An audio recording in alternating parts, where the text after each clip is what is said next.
and welcome to another episode of Early Years Insights with me, Kathy Leatherbarrow from Eden.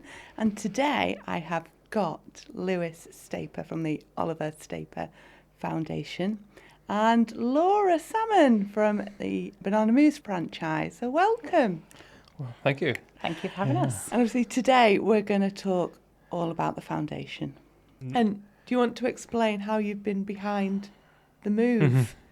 You know, in our, what regulates us as early years practitioners so with the EYFS. Very early on, we was thrown into the EYFS. Yeah. We sat there reading, not understanding. We're not childcare practitioners. We've never been in the industry. We don't know nothing about it.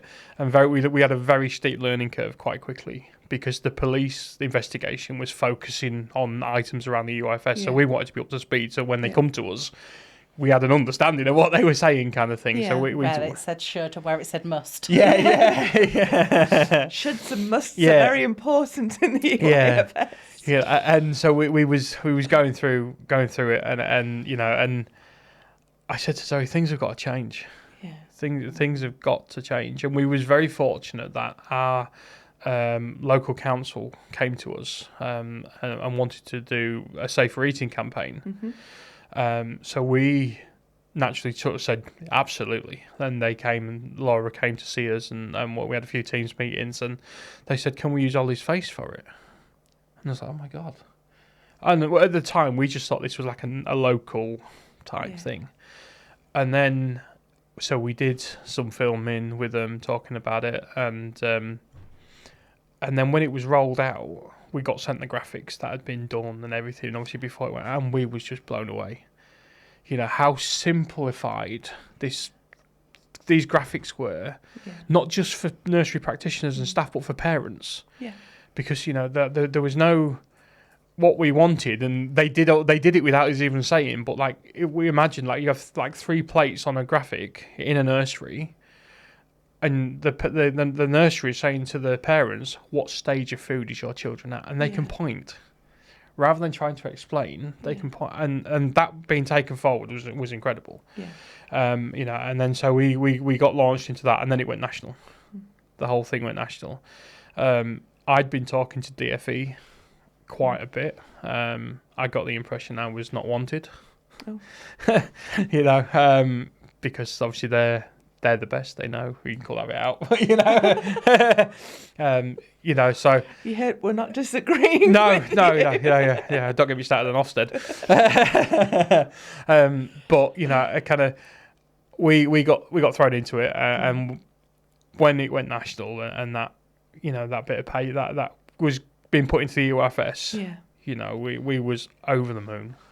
What do you think the key changes that have been made are the ones that you feel that you've won the most with, like you've achieved what you were aiming to get with? So certainly now the paediatric first aid. Yeah. So for everyone to have everyone that works with a child had to. Yeah.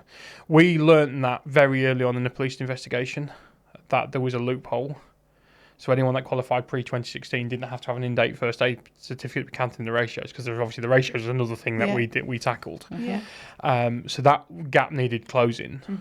We went to DFE and said, needs closing. They wrote back and said, well, if we make it mandatory, we've got to pay for it, so we're not doing it. Wow. And I was like, oh, okay, but you're putting children's lives at risk now by not having up-to-date training, and we found out that the hard way, because one of the manager of the nursery, and it is public knowledge, the manager of the nursery, her first aid certificate was 7 years out of date. So, and she was the one that did CPR on Ollie, albeit to not a great standard whatsoever. And she was also a former Ofsted inspector. And I think that says everything you need to know on that subject. But obviously we've been through all that with the inquest and everything. Yeah. All that's available online to find. You can read all that online quite easily. But we wanted change. So when we went through the inquest and the coroner then put in what they call the future prevention of death notices. Yeah. That then forced the hand of the DFE to put everything in the EYFS. Yeah. So the safer eating, the paediatric, and the paediatric first aid certificates, we was over the moon, absolutely over the moon with that. You know, what they didn't do was mention Oliver in one little bit. We felt a bit let down by that, but we decided we've got change. Yeah, absolutely. You know, it would have been absolutely nice to have Oliver plastered all over that, but you know. And I think there's been quite a bit of change, really, from an outsider reading the EYFS and on the additional requirements within there. It's the specifications in terms of how to prepare foods and so on. There's more guidance around that. Absolutely, which is a big change. And just like supervision while eating as well. Absolutely. It's there now. It's something we've always done. We've always said children must be supervised when eating. It's always been our policy. So that we spoke last time when we met that. Lots of the changes that have come in place, we've not had to make too many changes. And actually, when we first met, that's incredible. I said, well, actually, that's not going to be a change for us, because you were like, this is going to come, this is going to come. I said, it's not a change for us. And I'm sat there thinking, what? And then she said, we already do it. I'm like, amazing. But one of the things we have done that's different from this is actually now we've got a lunchtime deployment record that we've had for years, but we are now making it clearer on there who the paediatric first aid trained person is. So although we have a chart that's up in the room that you can see who the paediatric first aid trained people are, I've seen it just makes it clearer. I've seen nurseries absolutely run with it. I mean, like, to the point where at lunchtime, no matter what the group of children is, there's one particular member of staff that will wear a lanyard with an emergency reference code on, and just like the little portable mouth thing, and just get to highlight that this is my responsibility over lunchtime. Nurseries are running with it. I go obviously with the LifeVac stuff now. I go around the country doing the training with staff, and I see posters on the wall from the Safer Eating campaign and stuff, and I'm blown away by it, and the first time I saw one I was just a mess.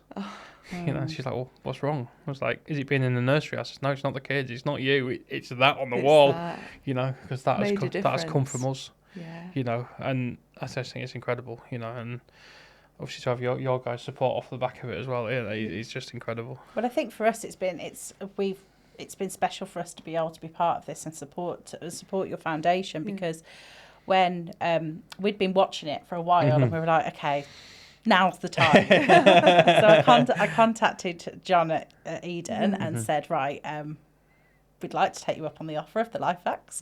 Can we have a conversation about that? I just read your letter about nursery groups not accepting LifeVacs into the nurseries, and I was like, well, we've got over 50 units now, so we're ready. We want to. That's a big, and we cover a big area as well. So we're Aberdeen to Barnstable, so it's a big area that we cover. So I was like, right, let's work on this campaign. So we obviously had that first meeting where sat on the floor. Did you not even give him a chair? No, it was Laura. So I was sat on a floor, cross-legged, in my scruffs, because I was in the middle of setting up a brand new nursery. So all the resources and furniture had been delivered that day. I was struggling to get Wi-Fi.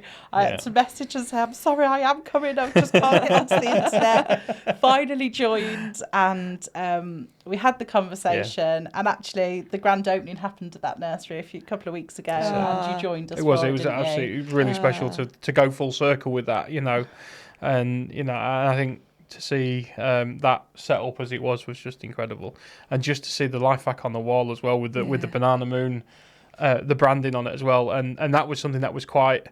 When I think on that original phone call, when you showed us how you was going to brand the LifeVac, it blew me away, because same with the defib campaign. I was blown away by that as well, because you never see a defib that's like presented as child friendly, and to see it done the way it was just incredible. And I thought, oh, what a good little thing that was. I must say, Denfield, our marketing team, the company we use for our marketing, are wonderful, and they are so creative. There's some very creative people, and straight away they jumped in it, and they were like, and as you're right, we'd had a Brighter Futures, Little Hearts Brighter Futures campaign that had been going for a few years now, And we were really, really proud of that, which is what saw us putting a DFib in every Banana Moon nursery across the UK. So we were like, right, we've achieved that, and we're really proud of that. And actually, so far, none of them have had to be used. But a nursery was open one day, on the first day of opening, it was collected by an ambulance. Luckily, wasn't used, but just shows you, doesn't it? It shows that they're needed. And actually, that nursery is right next door to a hospital. Wow. So yeah, really, really proud of that campaign. And we were like, but we can do more. Children's safety is so important. Let's see what we can do now. So obviously we came across LifeVac, and we were like, yeah, this is what we want to do. So we carried on with the Bright Futures campaign, but we extended it now to include big moments. So they're putting LifeVacs into all of the nurseries. We've called Big Moments Bright Futures. So it's an extension of our campaign. And you're right, it is branded in a way that brilliant. If children walk past it, it's not a scary medical device on the wall. It just kind of fits in with the nursery. The staff know it's clearly there, but for a child, it's nothing daunting. No. And they are every Banana Moon nursery now does have one, and thanks to Eden. So Eden have funded that. And now Oliver Steeper Foundation, to go one step further, of now. Do you want to share with what you've now done with it for us? So we've now provided every single Banana Moon nursery with a travel kit. A LifeVac travel kit, which will enable practitioners to take children out of settings and know they still have the protection. Have you got one with you? I have indeed, Do you want to show it us? Yeah, absolutely. Yeah, so we provided the travel kits now to every single Banana Moon nursery, and that has the device in it. It's in banana. I'll pass your feedback onto LifeVac. Well, that was quite good. But yeah, so this will provide, obviously, when children are out of setting, because they still need to eat. Yeah, absolutely. You can choke on and drink. And they have to still take a first aid kit with them. Exactly that. So something this size, portable, still replace free of charge if they ever need to use it. And that's one of the beauties about LifeVac. If you use it, it's replaced free of charge every time. And these. Some children, particularly in some months, might have snack outdoors, that sort of thing. So they'll be part of the outings bag, which gets taken outdoors with them when they're outside playing. So it'll be taken there as well. And originally we'd said we were going to prioritise getting them to our out school clubs, because they do lots of trips where children are eating out. But now with even more devices come in, and an enriched curriculum includes outings and outdoors and exploring, doesn't it? Of course. So you want to ensure that their children, they need to be eating regularly when they're out and about. And the best thing, obviously, about the LifeVac kit as well, it's not just the kids it protects, it's your staff as well. Of course. Because there's adult masks in there as well. So anyone can choke at any point on anything. There's nothing to say a staff member might choke on their dinner while they're out with the kids. Having that there, it's everyone. And one thing we are doing on our website as well, with everyone we give out, there's a little dot goes on a map. So hopefully we want to see it like a DFib map, Right. So there's a LifeVac. So people know where they are. We've got a sticker on our window. All our neighbours know we've got one. And that's where we want it to go, because I just think... I think Denfield might have another marketing campaign coming up. Absolutely, yeah. So if you're a nursery that's, you might be, watching or listening to this now, what's the best way to get in touch? So go to our website, which is www.tosf.org.uk. Because we have so much interest, we have to limit the applications now. So we open the application process twice a month, normally for about 40 devices at a time. All you got to do, go on there, apply for it. Just watch our social media, because I do announce on there when they're open. And they go so quickly. I think the last 40 went in, I think it was 22 minutes. Gosh. It's that quick. But because obviously we're only a small charity, can they be purchased through They can be yourself? purchased, so we offer a 10% discount code as well. You can buy that. We've got an online shop on our website. You can also buy them from LifeVac's website as well with our discount code as well. So they can be used, and even at home, if you buy them for home, they're replaced free. If you ever use it in a choking emergency, they're replaced free of charge every time as well. So it's going to be standard kit in your car. Absolutely, and we're hoping, in the next year or so, the Resource Council will take this board. We know they're looking at it, and if this becomes part of standard first aid, it's going to be incredible. Wow. Because it's just, a life-saving tool. It's already in the NHS, it's approved. The NHS have done trials with it, and it's already, I think it's 12 lives now it's saved in the North East just in the NHS alone. So it's an incredible bit of kit that is getting so much traction now, and for like this, I think the travel kit's $69.95 plus VAT. Right.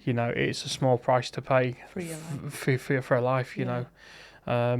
We know the oldest person that's saved by LifeVac was 104. Really? Yeah, and he was home alone. He used it on himself. Wow. So it has its place in every household.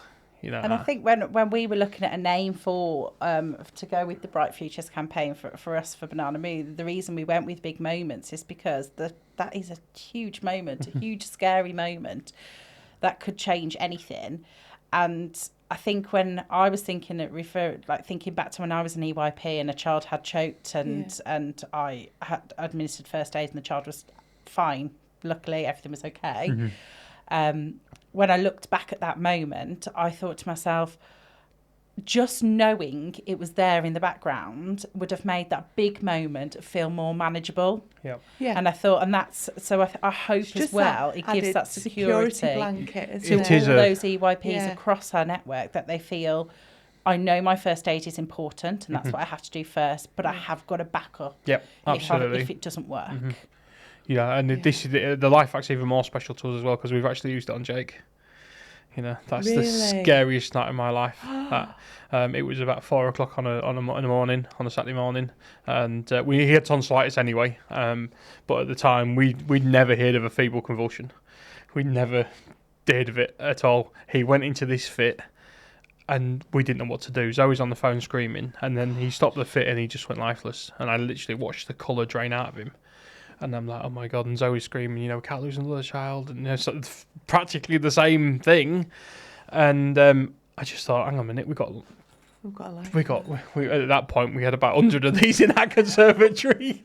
Because you'd administer Calpol to bring his temperature. So she'd syringe Calpol into him as he went into the fit. And because then he never swallowed it. So he actually choked on the Calpol. Yeah. But I ran downstairs and something said to me, you can't do first aid after someone's done a fit or doing a fit. Yeah. So, and I didn't know first aid at the time. I was, just an average parent that, didn't take it upon themselves to do that. And literally grabbed the LifeVac, one pump, and he took this almighty gasp and the colour just came straight back up. But I've never seen so much rubbish come out of a baby with just one application of LifeVac. And, the ambulance then turned up. We was very fortunate the ambulance was very quick that night. But, we said we'd use a LifeVac and the paramedics said, well, what's that? So then we had the whole conversation of explaining what, and they said, that if we'd have been longer, that would have saved his life. And then we went into hospital. You just can't, wow. But that, had we have not had that, we'd have probably, potentially lost or had another brain damaged child. Wow, I can't. I haven't got words for that. There aren't words, are there? To go through. We're just thankful that Matt did send that message to us while we were in the Evelina about the LifeVacs, and I have apologised him for telling him to beep. I'm sure he understands. It probably seems so insensitive at the time. He did apologise, bless him, but yeah. But and I think that the reality is at that point, actually, it's quite natural to want to be angry at something. Later on, when you reflected and saw what that was, and you thought, and then it resonated with what you were saying you wanted to do something, makes something positive out of such a situation no one should ever have to go through. You've absolutely achieved that. Absolutely. The amount of nurses that have got LifeVacs is incredible, and also I think now the changes to the EYFS are definitely moving in the right direction to get children to be safer. I mean, that's something that we literally, I think the DFE must have blocked me because I was just emailing because I wanted to be heard. Yeah. And it's hard to get a voice, isn't it? Oh, yeah, absolutely. I felt like I was just some parent that was emailing... A traumatised parent. That was emailing the DFE, and they were just saying, well, you're a nobody. They weren't saying that, but that's how it felt because I weren't getting replies. And when I did get a reply, it was like, well, we're doing this. And, very shortly after Ollie passed away, I emailed my local MP to say, well, what can we do? How can we make things safer? And I just got this massive spool, and it was obviously a copy and paste thing, back about how the government are amazing now, they're increasing funding, and I just thought, you know what, you're not interested.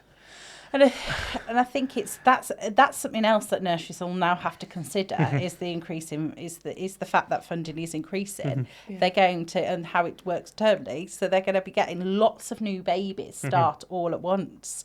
So those safety measures have got to be spot on, because you're going to have children who, you know, change of routines can become upsetting for them. So it might upset them settling in that meal time. It's not just that. It's, you know, down to things like parents' choice of weaning methods. Of course, as well. Yeah. And this is where the food safety, the safer eating campaign came in, because the logo for that is stage, not age, which I thought was genius. Was absolutely, when they came back with that, was genius, because one thing that we'd suffered with through the police investigation was there was nowhere on the form when we went for the show round, there was nowhere on the form to list allergies there was a box for allergies, but there was nowhere to put where the food was, like what stage stage is he at? So like we have a weaning checklist that's completed on the first ever visit to the nursery, so we know exactly what foods children have tried, what they have eaten, what they haven't. So we have that information from day one. And again, obviously there is now that change in the EYFS that, you know, you must have that information before the child starts. Absolutely, so, you know, and that was just something you know that we felt so strongly about, and we're just thankful that they did listen in the end and roll with it. So, you know, the common sense does prevail eventually.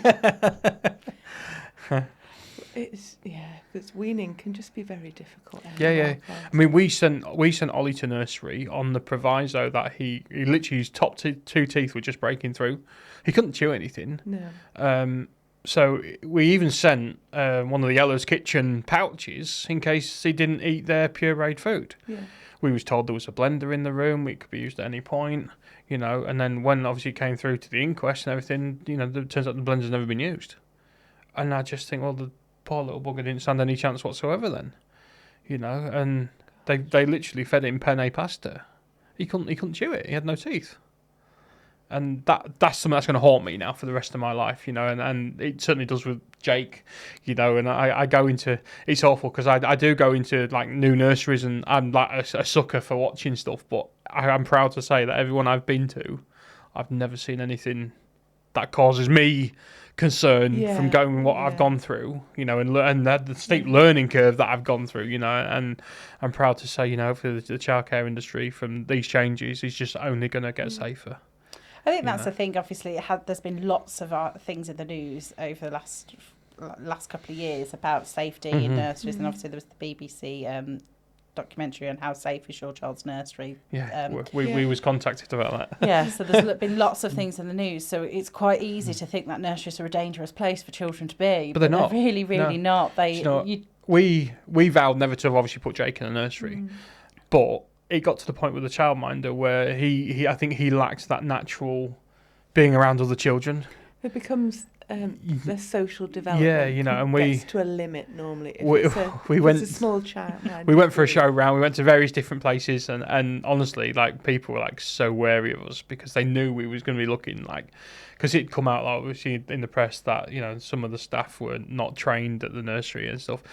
All the nurseries that we went to with the show round, literally we're like, here's my MVQ, here's my PFA, and I'm like, we don't need it. It was so surreal, but everyone was, because of obviously who we are, everyone knew who we are. We wanted to give you that reassurance. Yeah, exactly. You know, and I would be exactly the same if you came to you know, me in the nursery. I'd have my file out. And that's something that we never got at Ollie's nursery. Yeah.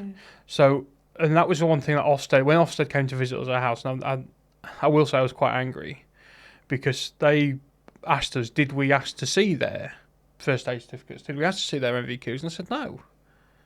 Why would we? Because they're regulated. They've been given you trust that that's all. Well, they're regulated by Ofsted. By Ofsted, you know, I was, you know, they're given a wording, you know, outstanding or whatever by yourselves. So that generally says, you know, and the only reason we did choose that nursery was because the on the show round, we was told she was a former Ofsted inspector and she was safeguarding was a number one priority.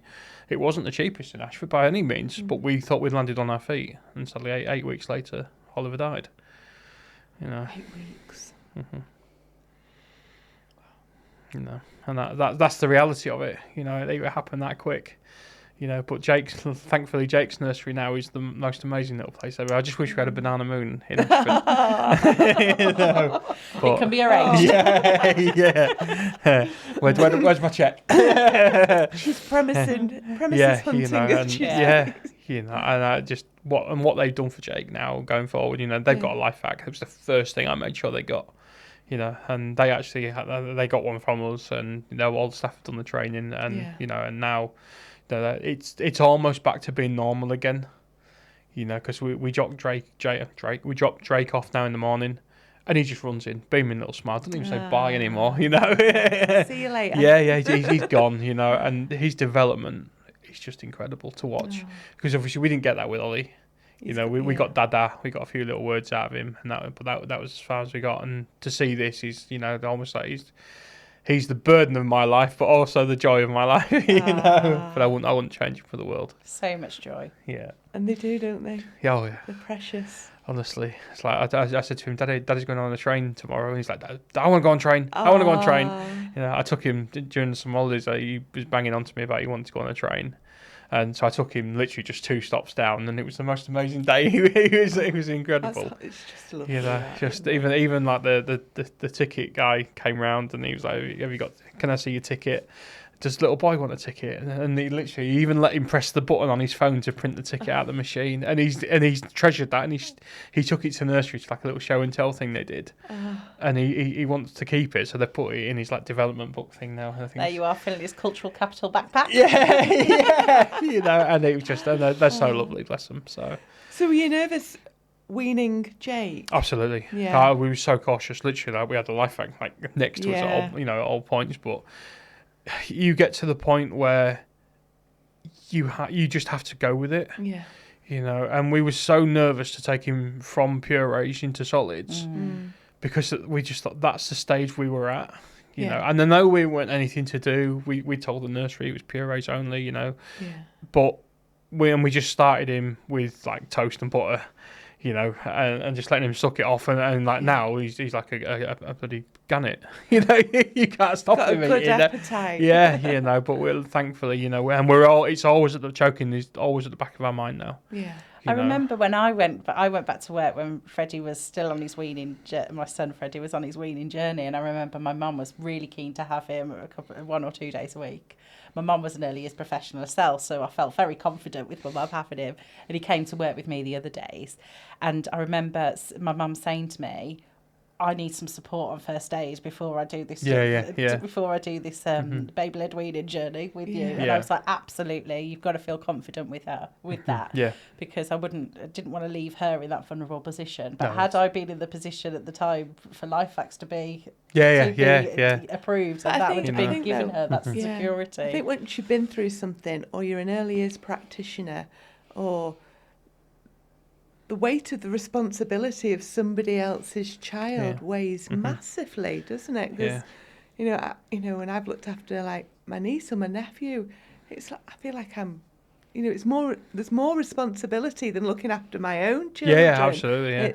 You know, it's really a privileged, you know, position to be in. If someone's trusting you with their child, then they're putting so much faith into you that you don't want to disappoint them, do you? Yeah. You want to be that you're a safe place. We saw that firsthand, obviously, when we was looking for nurseries with Jake, because everyone was like, we know who you are, you know, we're going to go the extra mile to try and reassure you. Yeah. And it got to the point where we were saying to people, look, just be normal. Yeah, you don't want anything different. I just want to, I just want to see, you know, and like I said, the place right now is just incredible, you know, and so and it's funny because it's an old building, and I said, they're going to crucify me for this, but I said to Zoe, she's not going to like it because the carpets look like they were in your grandma's in the 1960s. Because I went for a show round on my own because I was different with bins at work and stuff, and I said, she's not going to like it. And so she went in and she said, I love it. And so we went back and had a joint show round, and we said. Sometimes when you go to visit a nursery, it's that feeling that you get. Yeah. It's that feeling of safety and happiness that you just can't put into words of what it you means, just get that. how. It's that gut feeling, Yeah. isn't it? We And you've went got to go with that gut feeling, haven't you? We went to one, which I won't name them, but they're a big chain in the UK, not Banana Moon. And we went for there, but it was so commercial. It just felt like it was clinical. It was. It didn't feel homely. No. And the lady that showed us around was literally like shouting at us, and I was like, I couldn't do it. And I walked out there, and I never said nothing to Zoe. We went back, sat in the car, and she just went, "That's a no, then," and then for the contrast to that, and I know obviously, like I've been into Banana Moon now, if we had a Banana Moon, the setup in yours is just incredible. It is so homely, and even just like the colour schemes are just incredible. The wall art and stuff is just brilliant. And when I was at Caterham, for the opening, that was just so lovely. And people say you must hate going to nurseries because of what happened. And now, I mean, the first one I went into, I was in bits. The first time actually, I passed my HGV to test finally. Oh, you did it! I did it, and I'd been sent out on HGV, and my first run was into central London. Oh gosh! And I'll never forget it because I happened to just stop outside the nursery, and the kids were outside playing, and it just set me off. It just threw me right back on my backside. Back to home, and and all the kids are out there running around, playing, shouting, and I was like, wow, that really did get me. It takes you by surprise. Yeah, absolutely. And there's still little bits now that goes.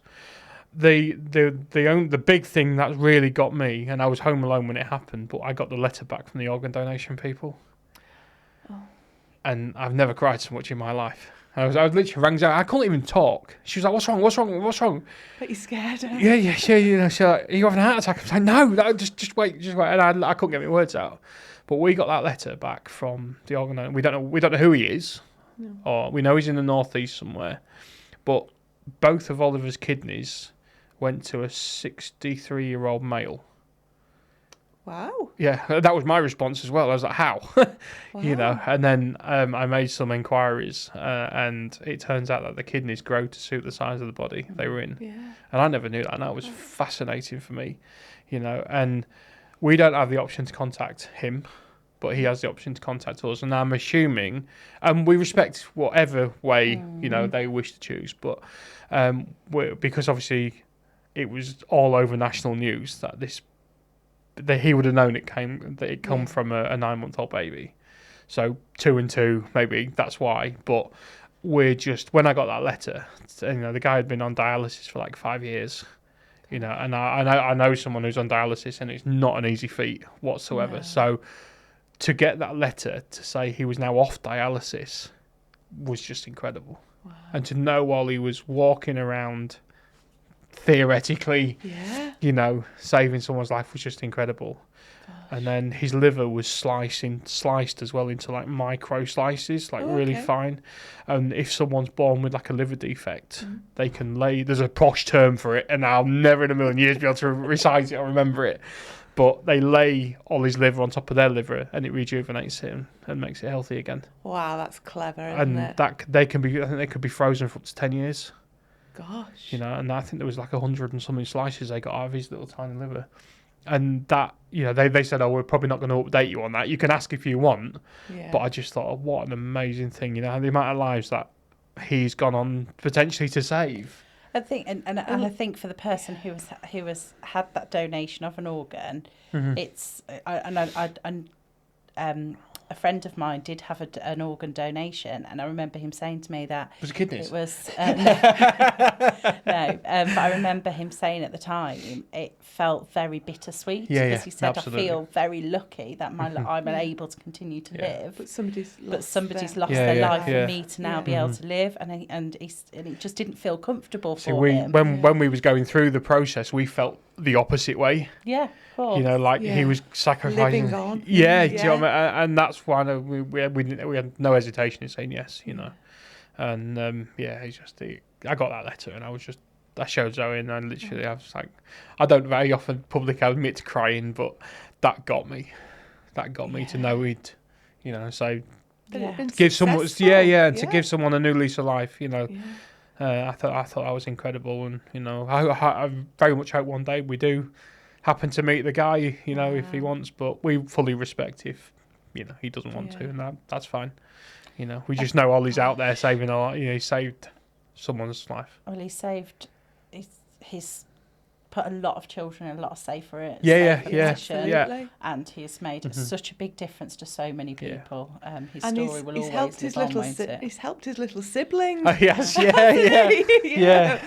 That's wow. Yeah, and Jake knows the difference now, because obviously we've got pictures of Ollie and Jake around the house, and we say, "Oh, where's Ollie?" and he'll point exactly to Ollie, so he knows the difference now. And you know, when we're out there, we have to take Jake to some of the charity events we do, and he's an absolute menace. Bubble ones he wants, you know. But he'll now go, you know, he'll walk around the front and go, "Ollie," you know, because there's a little picture of Ollie on the front of the tablecloth and stuff. So, you know, it's really sweet, you know. And I know one day we're going to have to explain who Ollie is. Yeah. But, you know, I think we'll cross that bridge when we come to it. But, you know, certainly we've got his ashes at home in a picture. Ollie, he loved the trees. Yeah. One video we've got was we was walking through what's called a rare breed centre, and the trees were blowing, and he was just laughing uncontrollably. Yeah. Hence the tree on the logo. Hence the tree on the logo, yeah. So that's, you know, we played that video at his funeral and stuff, and that's something that's always stuck with us, the way he was just uncontrollably laughing at the trees. So we've got like a 3D artwork, like layers of laser cut things, and it's got his little memory bench in it, and his ashes are actually in like in the top and the bottom of it. They were supposed to be in the top, but I didn't realise how much ashes there actually were. I bought one, like a Perspex tube to put in the frame. Yeah. And I had the horrible task of putting the ashes into that, which I was fine with. I had no issues because I knew I was doing something really nice with. Yeah. And I literally filled one up, and I was like, I'm going to have to order another tube. There was because he was obviously a quite a large baby. There was actually quite a lot. I underestimated that. So all of his ashes are now in that picture hung up on our wall.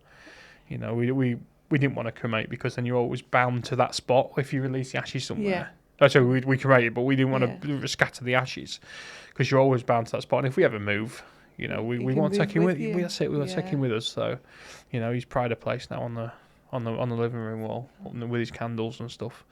That's nice. And the black soot mark on the ceiling. Fire safety. Yeah. Oh, this is Zoe. Yeah, I keep telling her. Yeah, I keep telling her. Is there a smoke alarm above that? I'm sure she's making sure it's safe. That candle goes on every night. But yeah, it's certainly what we've created, I think, is such a nice legacy. We never expected it. We just thought we'd be one of those charities that just sit in the background and just do a little bit, you know, and he just gone mental, you know. And it says we both work full time, so we know we just do bits and stuff around when we can, you know. But we somehow, you know, managed to fit it in. You know, sometimes I'm up 2-3 o'clock in the morning because I've got LifeVacs to order, you know. But I want to do it. Yeah. I want to do it because, you know, to get these out is so important. So have you got a visual on the website of your map with your pins? Yep. So on the, if you go to the menu on the top, it says LifeVac map, and there's all 1,336 I think now on there. Brilliant. So and we've got a whole banana moon on there as well. So and you've got your own banana moon logo, your own yellow pin on there. Yeah. So, but yeah, and obviously thanks to you guys for coming and supporting us, and it's incredible. Well, thank you for joining us today. And thank you for providing Banana Moon with the wall mounting kits as well, because that was such an incredible gesture. Well, it was, it's great. It's been a real pleasure to have you as guests today. Thank you for inviting me. It's been incredible. Yes, thank you. Thank you. And thank you again for both of your supports in it as well. My pleasure.